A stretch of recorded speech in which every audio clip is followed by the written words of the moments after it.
ಶ್ರೀಗುರುಭ್ಯೋ ನಮಃ ಪರಮಗುರುಭ್ಯೋ ನಮಃ ಶ್ರೀಮದಾನಂದತೀರ್ಥಭಗವತ್ಪಾದಾಚಾರ್ಯಗುರುಭ್ಯೋ ನಮಃ ಮುಕ್ತಿಪ್ರದಾಯಕವಾಸುದೇವಾಯ ನಮಃ ಹರಿ ಓಂ ವೃಂದಾವನೇ ಮದನಮೋಹನದೇಹಭಾಜಂ ಮಂದಾರಮಾಲ್ಯಕೃತಪೂಜಕವಾದಿರಾಜಂ ನಂದಾದಿಪಾರ್ಷದಗಣೈರ್ಣುತದೇವರಾಜಂ ವಂದೇ ನಿಶಂ ಮಮ ಹೃದಯಸ್ಥಃ ಯಾಸ್ಯ ರಾಜಂ ವೃಂದಾವನೇ ಮದನಮರ್ದನರುದ್ರಹೃದ್ಯಂ ಸದ್ಭಿಪ್ರವಂದಿತಪದಂ ಮದನಾಭಿರಾಮಂ ವೃಂದಾರಕೇಂದ್ರಮರುದಂ ಶಸುಮರ್ದಿತಾಂಗಂ ರಕ್ಷೋ ವಿದಾರ್ಯವರದಂ ಪ್ರಣಮಾಮಿ ರಾಮಂ ಬುದ್ಧಿರ್ಬಲಂ ಯಶೋಧೈರ್ಯಂ ನಿರ್ಭಯತ್ವಂ ಅರೋಗತಾ ಅಜಾಡ್ಯಂ ವಾಕ್ಪಟುತ್ವಂ ಚ ಹನುಮತ್ಸ್ಮರಣಾತ್ ಭವೇತ್ ಕಾಮಧೇನುರಥಾ ಪೂರ್ವಂ ಸರ್ವಾಭೀಷ್ಟಫಲಪ್ರದಾ ತಥಾ ಕಲೌ ವಾದಿರಾಜಶ್ರೀಪಾದೋಭೀಷ್ಟದಸ್ಸತಾಂ ಶ್ರೀಮತೋ ರಾಘವೇಂದ್ರಸ್ಯ ನಮಾಮಿ ಪದಪಂಕಜೇ ಕಾಮಿತಾಶೇಷಕಲ್ಯಾಣಕಲನಾ ಕಲ್ಪಪಾದಪೋ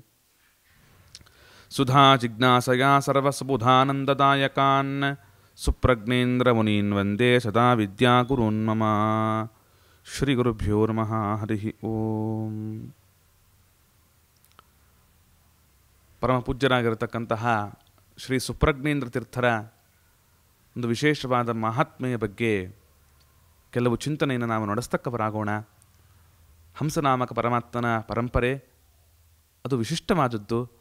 ಮಧ್ವಾಚಾರ್ಯರ ನಂತರದಲ್ಲಿ ಪದ್ಮನಾಭ ತೀರ್ಥರು, ನರಹರಿ ತೀರ್ಥರು, ಮಾಧವ ತೀರ್ಥರು, ಅಕ್ಷೋಭ್ಯ ತೀರ್ಥರು, ಜಯತೀರ್ಥರು, ವಿದ್ಯಾಧಿರಾಜರು, ಕವೀಂದ್ರರು, ವಾಗೀಶ ತೀರ್ಥರು, ರಾಮಚಂದ್ರ ತೀರ್ಥರು, ವಿಭುಧೇಂದ್ರ ತೀರ್ಥರು, ಜಿತಾಮಿತ್ರ ತೀರ್ಥರು, ಸುರೇಂದ್ರ ತೀರ್ಥರು, ವಿಜಯೇಂದ್ರ ತೀರ್ಥರು, ಆ ನಂತರದಲ್ಲಿ ಯಾವ ಸುಧೀಂದ್ರ ತೀರ್ಥರು, ರಾಘವೇಂದ್ರ ಗುರು ಸಾರ್ವಭೌಮರು, ಮುಂದೆ ಆ ರಾಘವೇಂದ್ರ ಗುರು ಸಾರ್ವಭೌಮರ ಮುಂದುವರೆದ ಪರಂಪರೆಯಲ್ಲಿ ಯೋಗೀಂದ್ರರು, ಸೂರೀಂದ್ರರು, ಸುಮತೀಂದ್ರ ತೀರ್ಥರು, ಆ ಯಾವ ವಿಶೇಷವಾದ ರೀತಿಯಲ್ಲಿ ವಾದೀಂದ್ರರು, ವರದೇಂದ್ರರು, ಧೀರೇಂದ್ರರು, ಭುವನೇಂದ್ರರು, ಸುಬೋಧೇಂದ್ರರು, ಸುಜನೇಂದ್ರರು, ಸುಜ್ಞಾನೇಂದ್ರರು ಅಂತ ಹೀಗೆ ನಾವೇನು ಪರಂಪರೆಯನ್ನು ಕೇಳುತ್ತೇವೆ.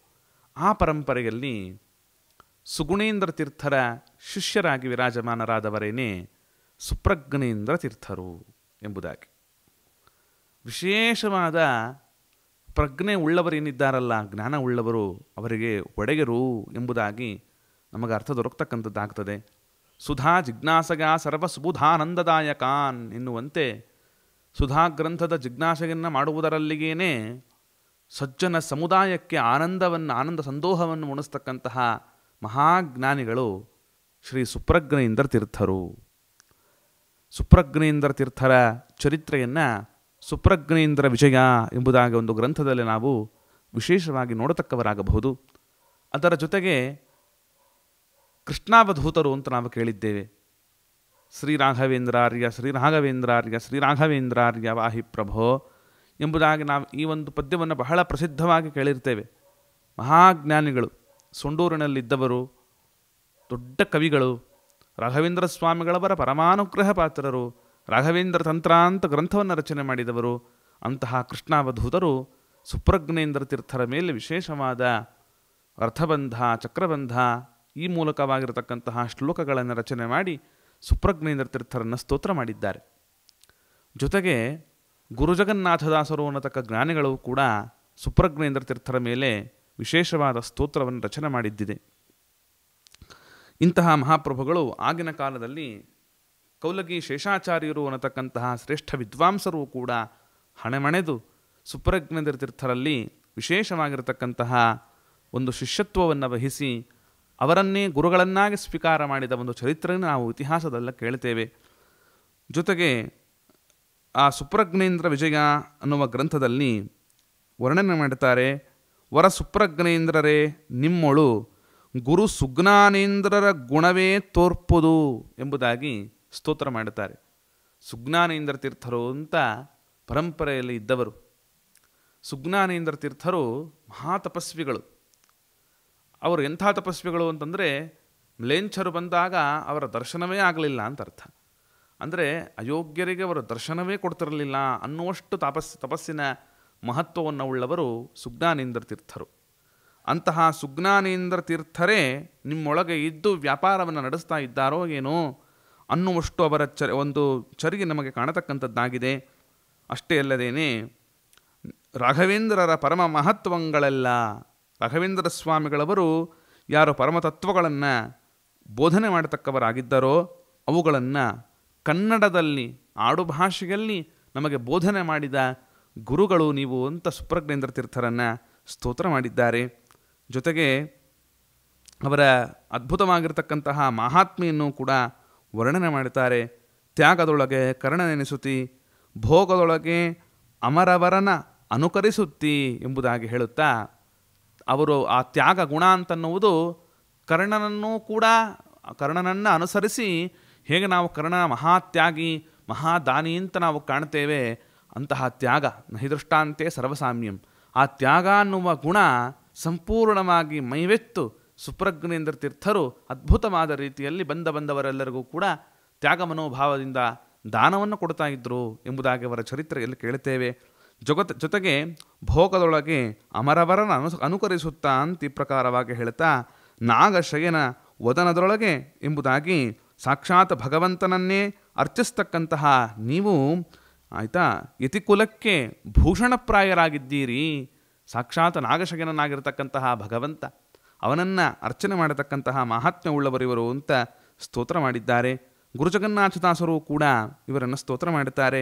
ನಮತ್ ಕಾಮಧೇನುಂ ಭಜತ್ ಕಲ್ಪವೃಕ್ಷಂ ತರತ್ ಕಾಮಿತಾರ್ಥಂ ಹರತ್ ಪಾಪರಾಶಿಂ ವರೆಣ್ಯಂ ಶರಣ್ಯಂ ವದಾನ್ಯಂ ಸುಮಾನ್ಯಂ ಶುಭಪ್ರಜ್ಞವರ್ಯಂ ನಮಸ್ತೆ ಯತೀಶ್ವರಂ ಎಂಬುದಾಗಿ ವಿಶೇಷವಾದ ರೀತಿಯಲ್ಲಿ ನಮತ್ತು ಕಾಮಧೇನು, ಯಾರು ಸುಪ್ರಜ್ಞೇಂದ್ರ ತೀರ್ಥರಿಗೆ ನಮಸ್ಕಾರ ಮಾಡತಕ್ಕವರಾಗಿದ್ದಾರೋ ಅವರಿಗೆ ಕಾಮಧೇನುವಿನಂತೆ, ಯಾರವರನ್ನು ಭಜನೆ ಮಾಡ್ತಾ ಇದ್ದಾರೋ ಅವರಿಗೆ ಕಲ್ಪವೃಕ್ಷದಂತೆ, ಮತ್ತು ತರತ್ ಕಾಮಿತಾರ್ಥಂ ಹರತ್ ಪಾಪರಾಶಿಂ, ಪಾಪರಾಶಿಗಳನ್ನೆಲ್ಲವನ್ನೂ ಕೂಡ ಹರಣ ಮಾಡತಕ್ಕವರಾಗಿ ಕಾಮಿತಾರ್ಥವನ್ನು ಕೊಡತಕ್ಕಂತಹ ಶ್ರೇಷ್ಠರಾದ ಮತ್ತು ವದಾನ್ಯರಾದ ದಾನಶೀಲರಾದ ಸುಮಾನ್ಯರಾಗಿರತಕ್ಕಂತಹ ಶುಭಪ್ರಜ್ಞವರ್ಯಂ ನಮಸ್ತೆ ಯತೀಶ್ವರಂ ಎಂಬುದಾಗಿ ಅವರನ್ನು ಸ್ತೋತ್ರ ಮಾಡುತ್ತಾರೆ.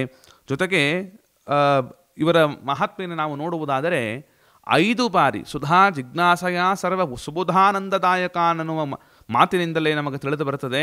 5 ಬಾರಿ ಶ್ರೀಮನ್ಯಾಯ ಸುಧಾಮಂಗಳ ಮಹೋತ್ಸವವನ್ನು ಆಚರಣೆ ಮಾಡಿದ ಶ್ರೇಷ್ಠ ಕೀರ್ತಿ ಅದು ಸುಪ್ರಜ್ಞೇಂದ್ರ ತೀರ್ಥರಿಗೆ ಸಲ್ಲುತ್ತದೆ.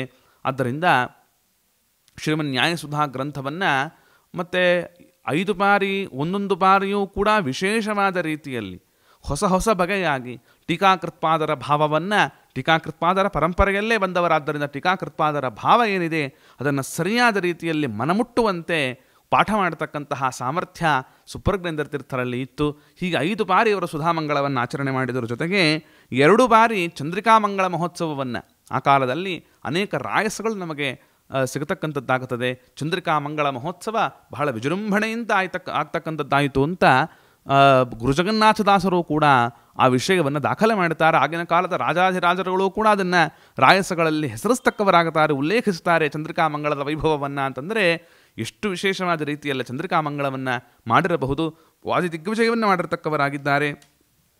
ಜೊತೆಗೆ ಸುಗುಣೇಂದ್ರ ತೀರ್ಥರ ಮೇಲೆ ಸುಗುಣೇಂದ್ರ ಪಂಚರತ್ನ ಮಾಲಿಕ ಅನ್ನುವ ಸ್ತೋತ್ರವನ್ನೂ ಕೂಡ ರಚನೆ ಮಾಡಿದ್ದಾರೆ ಸುಪ್ರಜ್ಞೇಂದ್ರ ತೀರ್ಥರು.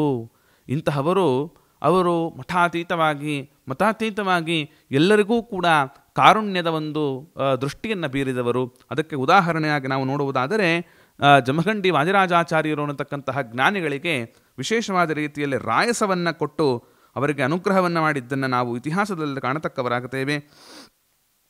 ಇಂತಹ ಮಹಾಪ್ರಭುಗಳ ಮೇಲೆ ನಮ್ಮ ಕೃಷ್ಣಾವಧೂತರು ಸ್ತೋತ್ರ ಮಾಡುತ್ತಾರೆ.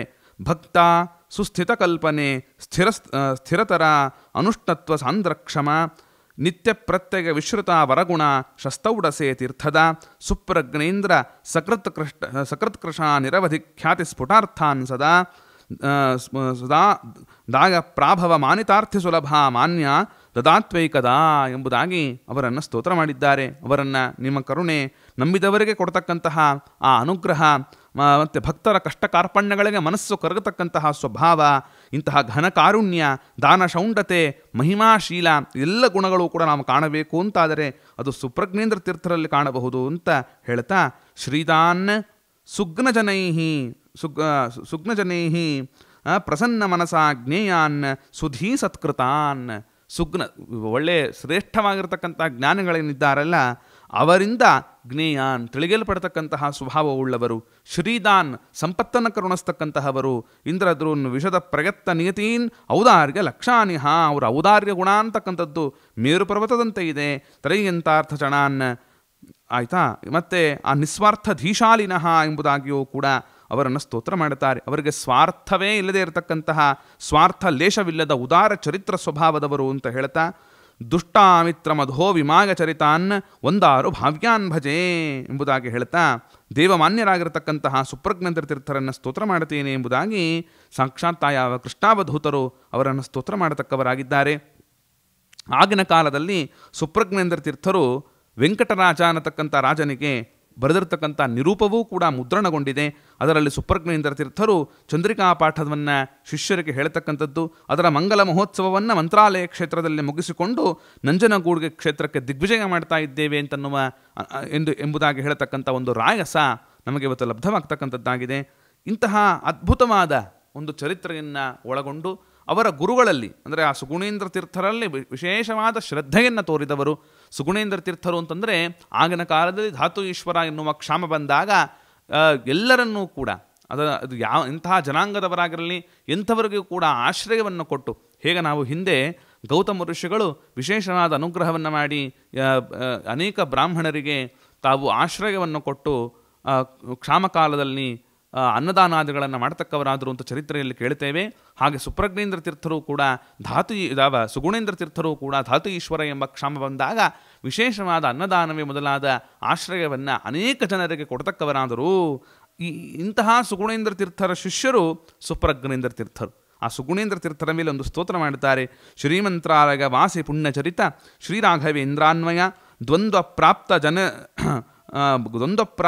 ಜನೇರ್ವಿನಾ ವಿನಿಮಯ ದೇಹಸ್ಯ ಪುಣ್ಯೋದಯಾತ್ ಸುಜ್ಞಾನೇಂದ್ರ ಗುರೋಃ ಸ್ವತತ್ವಮಗಮದ್ಯ ಪೌತ್ರತಾಂ ಚ ಏಕಯಾ ತನ್ನ ಶ್ರೀ ಸುಗುಣೇಂದ್ರ ತೀರ್ಥ ಗುರುರಾಟ್ ಭೂಯಾತ್ ಸುಖಾಯಾನಿಶಂ ಎಂಬುದಾಗಿ ಆ ಸುಗುಣೇಂದ್ರ ತೀರ್ಥರನ್ನು ಸ್ತೋತ್ರ ಮಾಡುತ್ತಾ, ಸುಧರ್ಮೇಂದ್ರ ಕರಾಬ್ಜೋತ್ತಮ್ ಸುವಿದ್ವನ್ ಮಣಿರಾಜಿತಂ ಸುಮೃಷ್ಟಾನ್ನ ಪ್ರದಾತಾರಂ ಸುಗುಣೇಂದ್ರ ಗುರುಂಭುಜೆ ಎಂಬುದಾಗಿ ಅವರ ಒಂದು ಚರಿತ್ರೆಯನ್ನು ಕೂಡ ದಾಖಲೆ ಮಾಡುತ್ತಾ, ಕೃತ್ವ ದ್ವಾದಶ ವತ್ಸರಾವಧಿ ತತಸ್ತ್ಯಕ್ತ್ವಾ ತನೂಂ ಮಾನುಷೀಂ ಚಿತ್ತೂರು ಸ್ಥಿತ ಶಿಷ್ಯ ಸಂಘರಚಿತೆ ಬೃಂದಾವನೆ ಸಂಬಸನ್ ಎಂಬುದಾಗಿ ಚಿತ್ತೂರು ಎನ್ನುವ ಕ್ಷೇತ್ರದಲ್ಲಿ ನಮ್ಮ ಗುರುಗಳಾದ ಸುಗುಣೇಂದ್ರ ತೀರ್ಥರು ಬೃಂದಾವನ ಪ್ರವೇಶ ಮಾಡತಕ್ಕವರಾದರೂ ಮಹಾಮಹಿಮರು ನಮ್ಮ ಗುರುಗಳು ಅಂತ ಅವರ ಗುರುಗಳನ್ನು ಸ್ತೋತ್ರ ಮಾಡುತ್ತಾ ಅನೇಕ ಚರಿತ್ರೆಯನ್ನು ತೋರಿ ಸುಪ್ರಜ್ಞೇಂದ್ರ ತೀರ್ಥರು ಖ್ಯಾತಿಯನ್ನು ಹೊಂದಕ್ಕವರಾದರು. ಇಂತಹ ಮಹಾಜ್ಞಾನಿಗಳು ಅವರ ಸ್ಮರಣೆಯನ್ನು ಅತ್ಯವಶ್ಯವಾಗಿ ಮಾಡಬೇಕು. ಅಷ್ಟೇ ಅಲ್ಲದೇನೆ ಸುಪ್ರಜ್ಞೇಂದ್ರ ಅಂತ ಹೆಸರನ್ನು ಇಟ್ಟುಕೊಂಡ್ರೇ ಜಗತ್ತಿನಲ್ಲಿ ಖ್ಯಾತಿಯನ್ನು ಪಡೆದು ವಿಶೇಷವಾದ ಒಂದು ಮನ್ನಣೆಯನ್ನು ಪಡೀತಾರೆ ಅಂತ ಅನ್ನೋದಕ್ಕೆ ನಮಗೆ ಒಂದು ಒಳ್ಳೆಯ ಉದಾಹರಣೆ ನಾವು ಕಣ್ಣು ಮುಂದೆ ಕಾಣತಕ್ಕವರಾಗ್ತೇವೆ. ಯಾರದು ಅಂತಂದರೆ, ಹಿಂದೆ ಪೂರ್ವಾಶ್ರಮದಲ್ಲಿ ಸುಪ್ರಜ್ಞೇಂದ್ರಾಚಾರ್ಯರು ಎನ್ನುವ ಹೆಸರನ್ನು ಇಟ್ಟುಕೊಂಡವರು ಮುಂದವರೇ ಸುಷಮೀಂದ್ರ ತೀರ್ಥರಾಗಿ ಅವರು ಪೀಠಾಧಿಪತ್ಯವನ್ನು ವಹಿಸ್ತಕ್ಕವರಾಗುತ್ತಾರೆ. ಸುಷಮೀಂದ್ರ ತೀರ್ಥರು ಹೆಜ್ಜೆ ಇಟ್ಟರೆ ರಾಯರು ಕಾಪಾಡುತ್ತಾರೆ, ರಾಯರು ಅಂತ ಈ ಪ್ರಕಾರವಾಗಿ ಆ ಮಾತುಗಳನ್ನು ಆಡ್ತಾ ಇದ್ರಲ್ಲ, ಅವರ ಹಿಂದಿನ ಪೂರ್ವಾಶ್ರಮದ ಹೆಸರು ಸುಪ್ರಜ್ಞೇಂದ್ರಾಚಾರ್ಯರು. ಸುಪ್ರಜ್ಞೇಂದ್ರ ಅಂತ ಹೆಸರನ್ನಿಟ್ಟುಕೊಂಡಿದ್ದರಿಂದಲೇ ರಾಘವೇಂದ್ರ ಸ್ವಾಮಿಗಳವರು ಅವರಿಗೆ ವಿಶೇಷವಾದ ಅನುಗ್ರಹವನ್ನು ಮಾಡಿ ಸುಷಮೀಂದ್ರ ತೀರ್ಥರು ಎಂಬುದಾಗಿ ಪೀಠದಲ್ಲಿ ಕೂಡಿಸಿ ವೈಭವವನ್ನು ಕರುಣಿಸ್ತಕ್ಕವರಾದರು ಅಂತನ್ನುವಾಗ ಆ ಸುಪ್ರಜ್ಞೇಂದ್ರ ತೀರ್ಥರ ಮಹಾತ್ಮೆ ಎಂಥದ್ದು ಅನ್ನುವುದನ್ನು ನಾವು ಮನಗಾಣತಕ್ಕವರಾಗಬಹುದು. ಇಂತಹ ಸುಪ್ರಜ್ಞೇಂದ್ರ ತೀರ್ಥರ ಒಂದು ಚಿಂತನೆಯನ್ನು ನಾವು ಈ ಮೂಲಕ ನಡೆಸ್ತಕ್ಕವರಾಗಿ ಅವರ ಅಂತರ್ಯಾಮಿಯ ಅವರಿಂದ ಉಪಾಸ್ಯನಾಗಿರತಕ್ಕಂತಹ ಯಾವ ಶ್ರೀಮನ್ ಮೂಲರಾಮದೇವರ ಚರಣಕಮಲಗಳಲ್ಲಿ 2 ವಾಕ್ಕುಸುಮಗಳನ್ನು ಸಮರ್ಪಣೆ ಮಾಡ್ತಾ ಇದ್ದೇವೆ. ಶ್ರೀಕೃಷ್ಣಾರ್ಪಣಮಸ್ತು.